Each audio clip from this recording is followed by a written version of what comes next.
I joined Marine Corps because of what happened in Pearl Harbor, the sneak attack. And I'm Arizonian.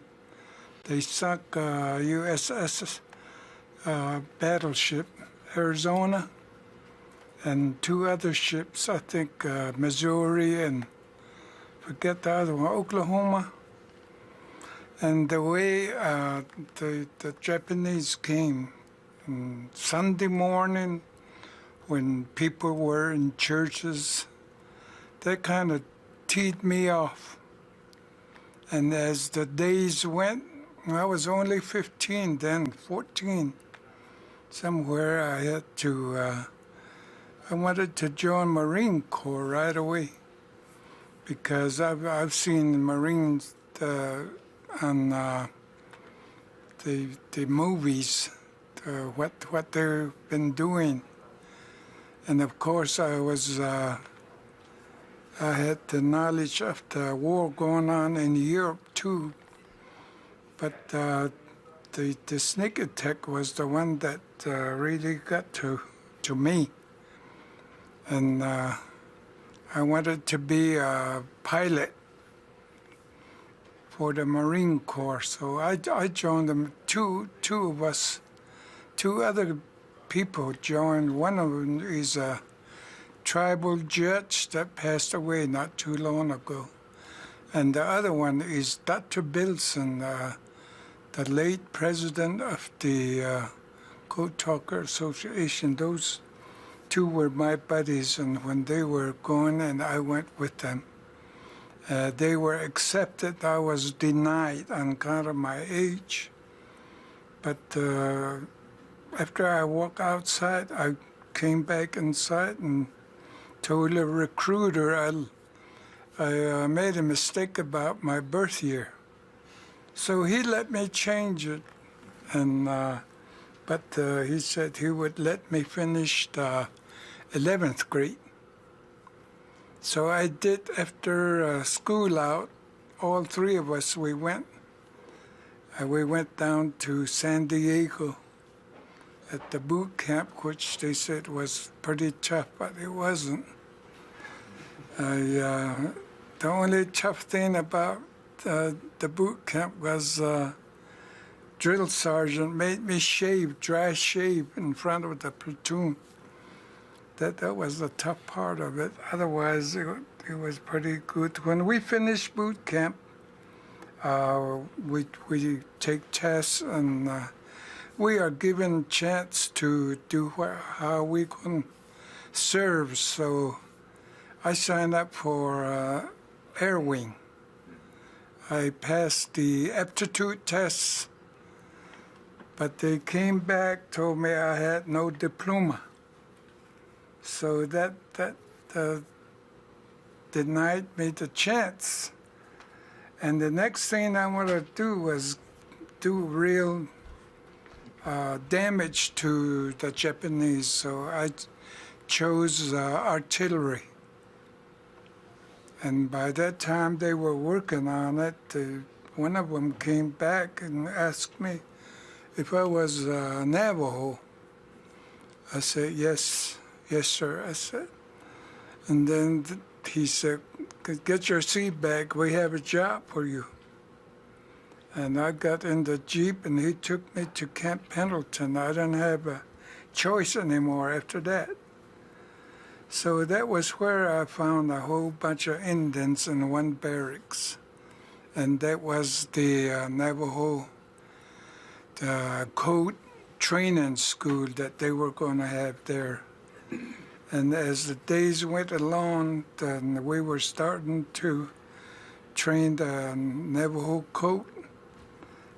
Some of them were failing, so they were taken out. And they found out some of those Indians were not Navajos. So they were taken out too, reassigned someplace else, and only a few was left that took the, I think he was one of them. So that was my reason for joining the Marine Corps. I wanted to get even with Japanese, very, very bad. And of course, I was sorry about not being accepted in the air wing. But taking Navajo code training didn't matter much to me, except that it wasn't hard either. We had to memorize and learn a semaphore, Morse code, and blinkers. We had to learn all those things because we're going to be mixed with the white and us.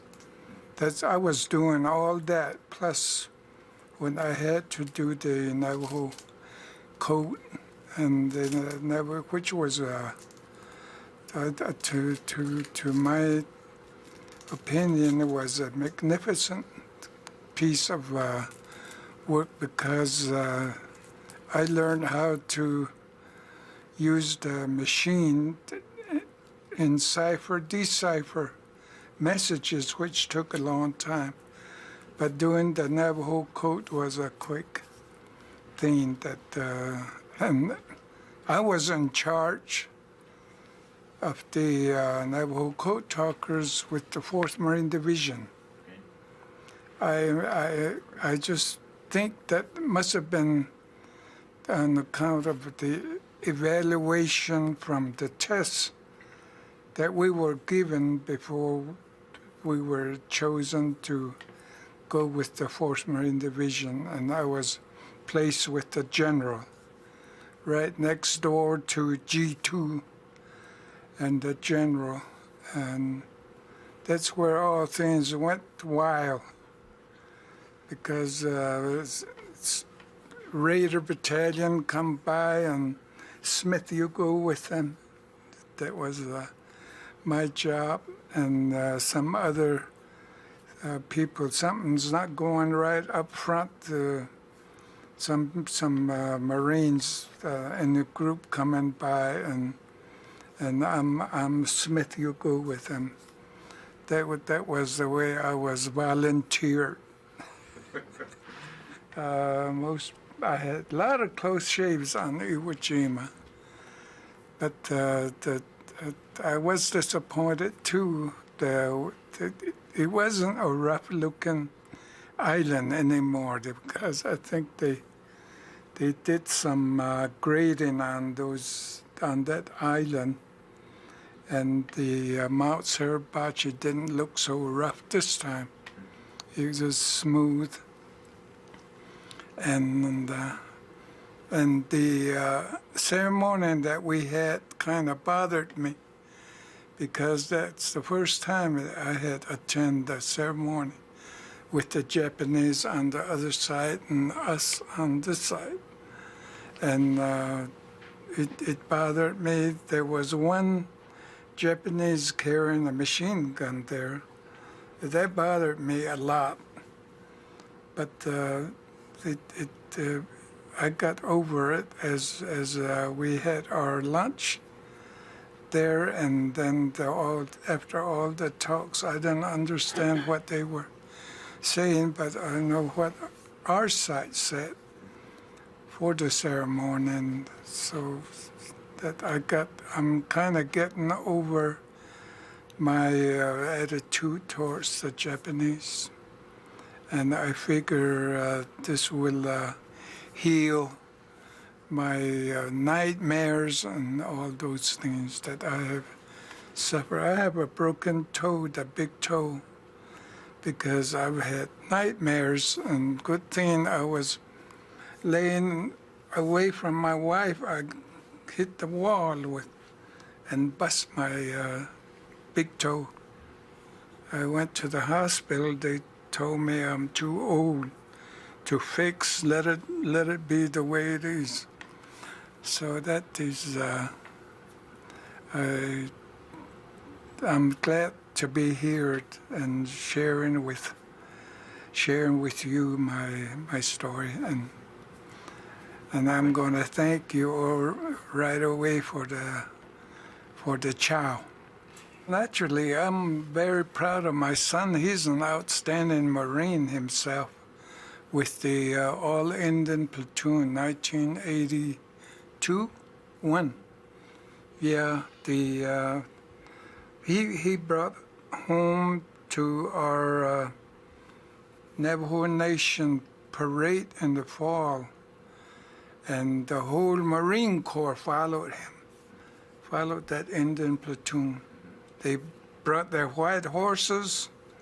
It was really neat to see a whole bunch of Marines there in blues. Of course, he got his blues for free, being the honor of the platoon.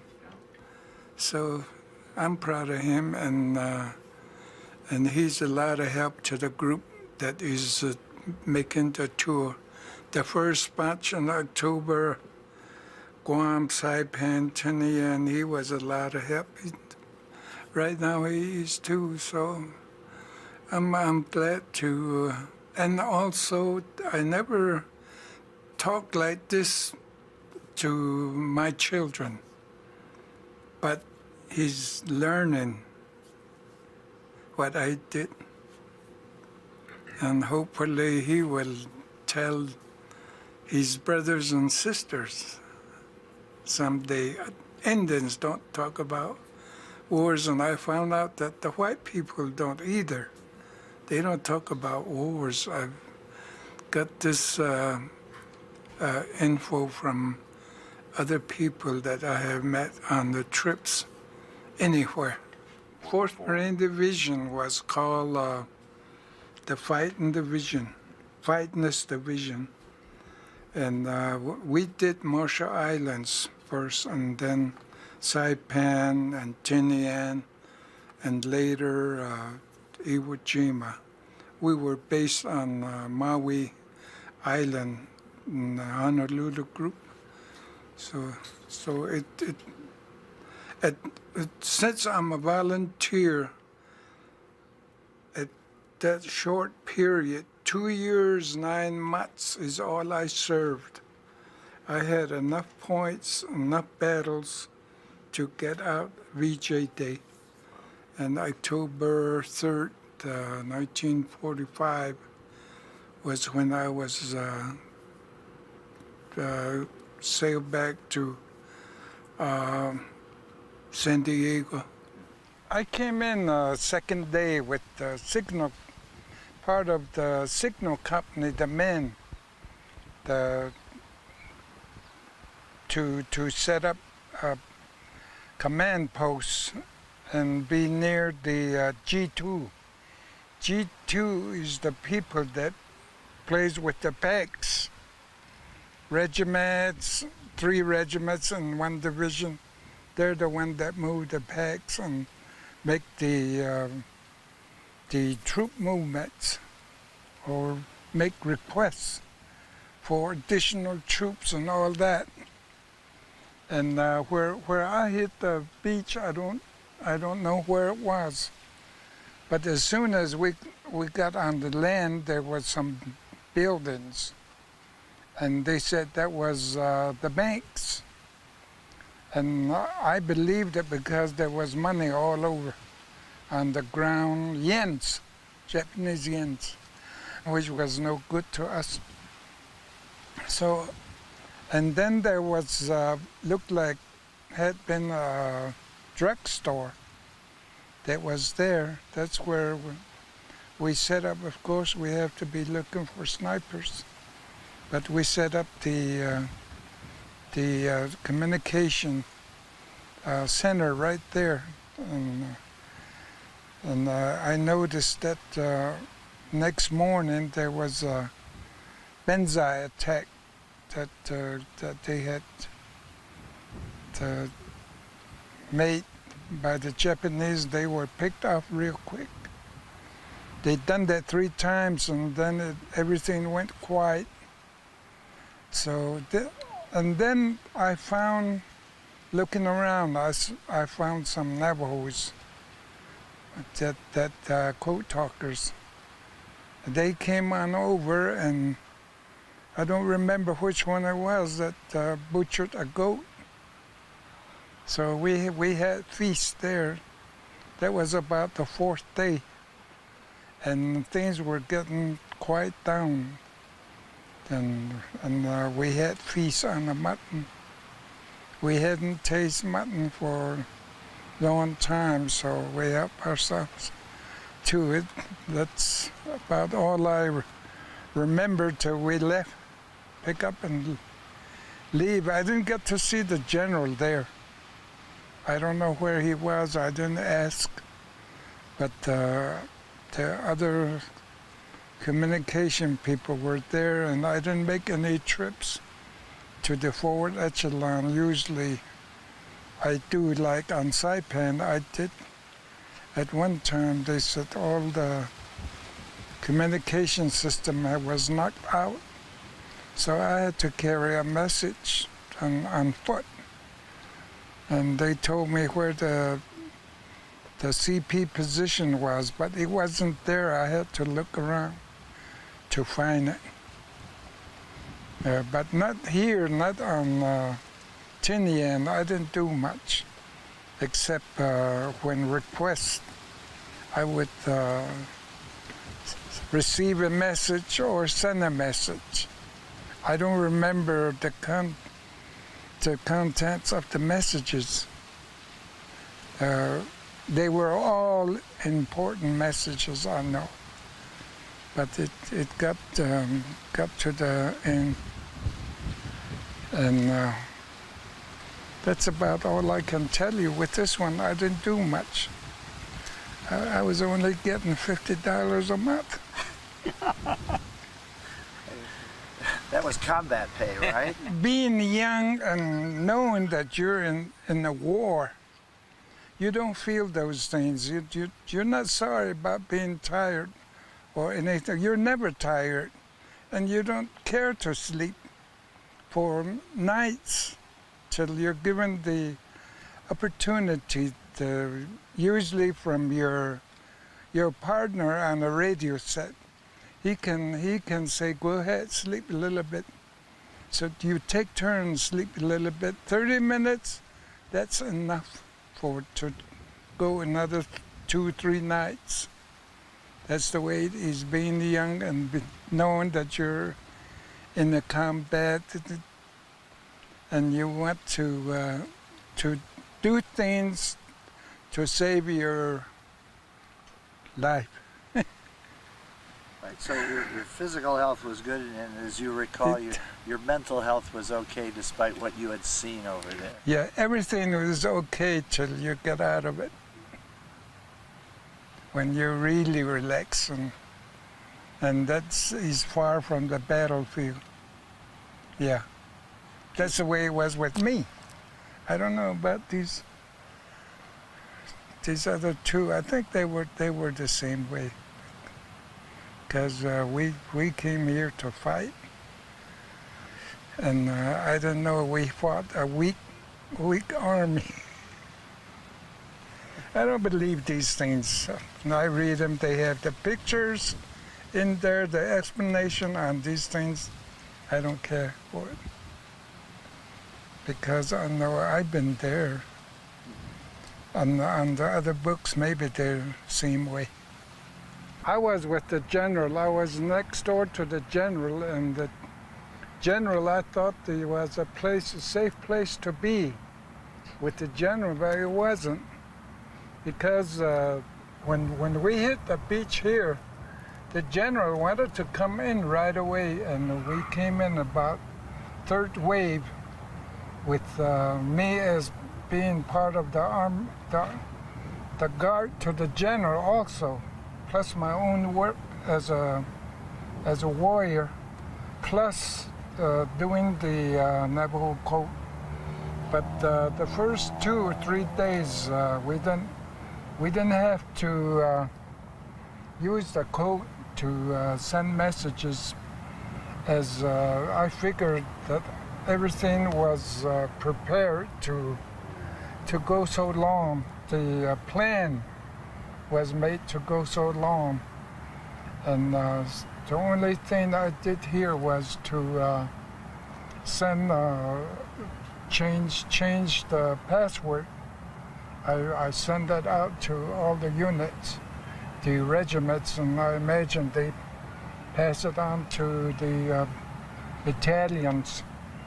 That was my job the first 2-3 days, and I don't remember or recognize the beach because at the time it didn't matter to me.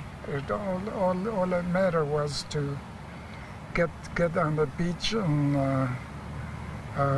get even with the Japanese. That was my mind all the time. And over it, we went in about 200-300 yards over there somewhere, and they dug a foxhole for the general. And then later they start shelling our place. I guess they located the general's position somehow. They start shelling in towards evening, and the general thought he had a big foxhole by himself. About 2 minutes, or maybe less than 2 minutes, there was a whole bunch of guys in the foxhole. And I hear him cussing underneath those guys. So that was what happened. But what scared me was barrels of gasoline near us.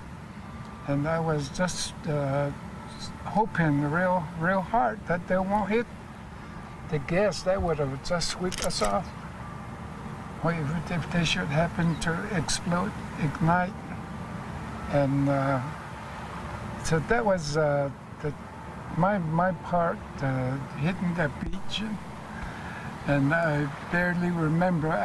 I thought I would be staying with the general, but every once in a while they get the wild idea that we should find out something up ahead.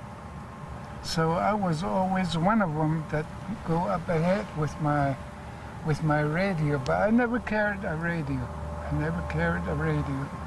It was always carried for me. And the only time I have to use, or when they hear something strange, then they call me. They call me Jesse, and I will go over there and find out who's talking on our frequency. So that was some of my job. I remember going up to sort of the middle, up on the hill. I saw a lot of things. I just remember now that all these things that I saw, most of them was bad, and that was my part in doing the job. It's getting to me, but I'm glad to be with all of you here to keep me strong.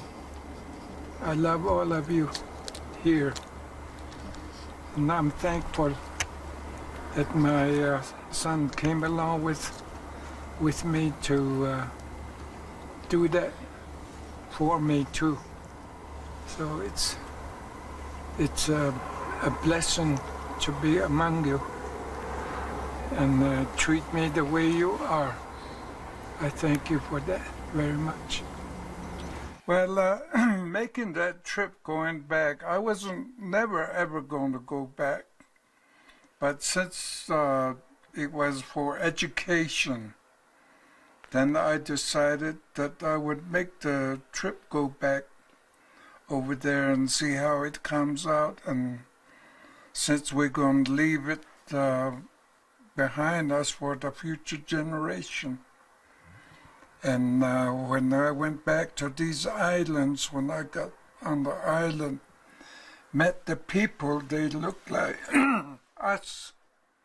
And they're Chamorros. I never knew that when we went into battle, just went over there. That was my dislike for the Japanese of what they did Pearl Harbor. and I wanted to get even with them, and I tried any way I could. I didn't know I would be pushing to Coat Talk training, the Navajo Coat Talk. I wanted to fly, be a pilot. Mm. But somewhat I was relieved a little bit after seeing the people and talking with them and being with them several days. And I was somewhat relieved of that, carrying on dislike for the Japanese. I still don't like them, but it did took something out of me.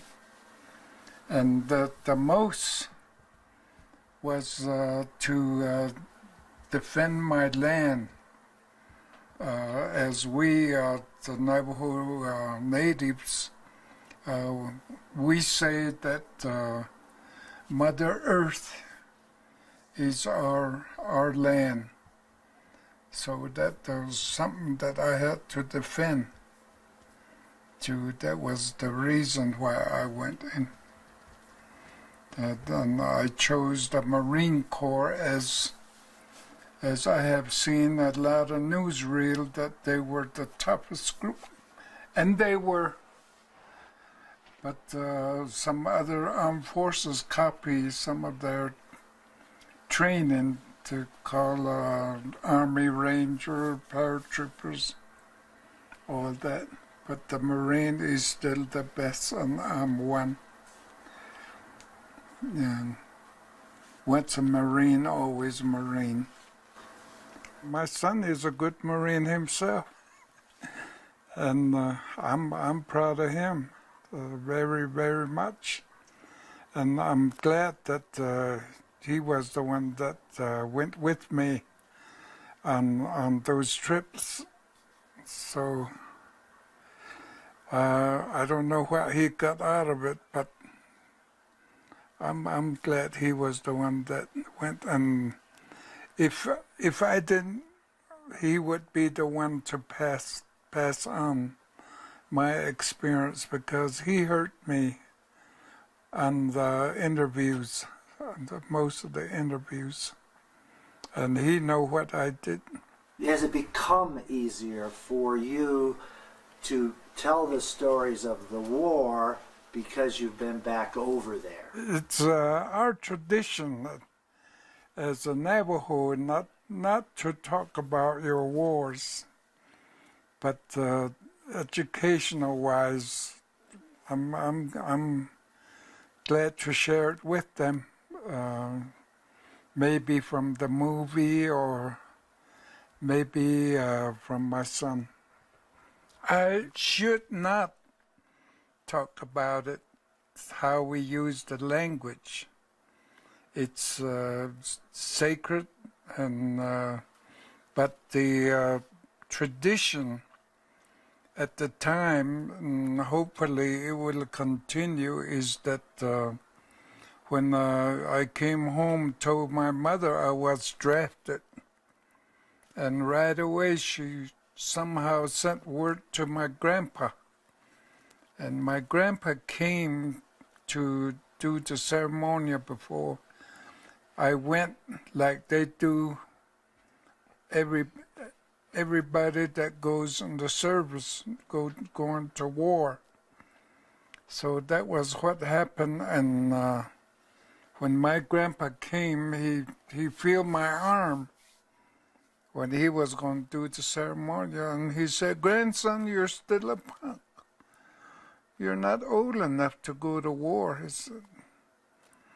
I said, I want to go to war. I said, I'm drafted by United States government. During that time, the Navajos were really afraid of the government, the United States, Uncle Sam. So my mother, she said, that's all right. If you're drafted, you go, my son.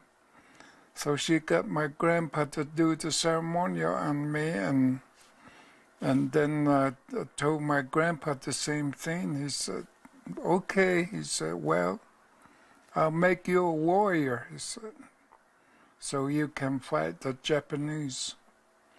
And he did. I had to pray all night from about 11 o'clock to about 4 o'clock in the morning. As he was praying, I was repeating after him all night to become a warrior. That's the tradition that the Navajos have. And also, my mother told me to leave my clothes, the one I wear, the shirt, the pants, shoes, everything. She put that in a bundle so she can take it to some ceremonial that is going on for the same reason. And all the time I was on the service overseas, she was having that done for me, having prayers said for me while I was over there. And my grandpa gave me a eagle plume and a black arrowhead to wear around my neck. And I took that one, and the officers respect that. While I was in the service, they never pulled it off. I wore it all the time I was in the combat till I got home. And when I got home, the same grandpa came back. And before that time, my dad was home when I got home. And it's not welcome home with a hooray, you know.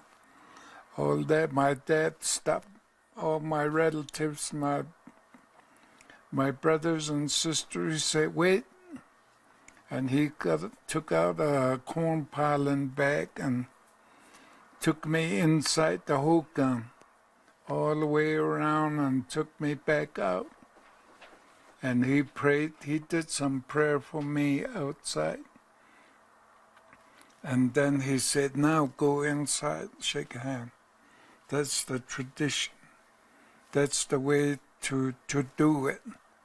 And that same night, they had a squad dance to chase away the evil spirits. And that same grandpa came back. And that time I got promoted. That night, I prayed again all night. He said, grandson, now you're a warrior. So I was promoted to be a warrior. I'm not a hero, like the government says. The medals don't mean nothing to me, but being a Navajo and having defend my land for the Navajos, that's what I am, a warrior. That's the tradition that it is carried on. I don't know if they still do those things nowadays. So that I would like for the future generation to respect that.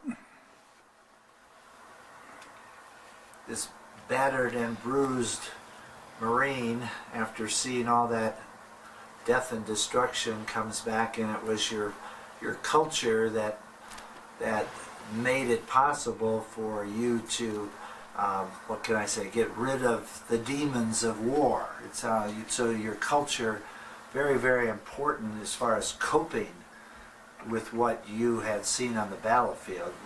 Would I be correct in that? Well, those two come together, and to having respect for the tradition is one way of doing it. And in other words, doing it the right way. That's what happened. Of course, my grandpa took off the arrowhead and the feather. And I told him, I said, Grandpa, I want to keep that one. And he told me, he said, don't be selfish. This is going to go overseas again. And the other time I spoke to him, that feather had gone overseas twice. And that's after that he passed away, and no way of asking where that feather is. I don't know who took it and who brought it back. That's the traditional side of me going into combat. And then on the other side, you know, the Marine Corps way. But I was raised like a boot camp when I was growing up. Had to get up early before sunrise. It was like a boot camp to be brought up that way from that high up. That's how I got to meet the challenge with no difficult.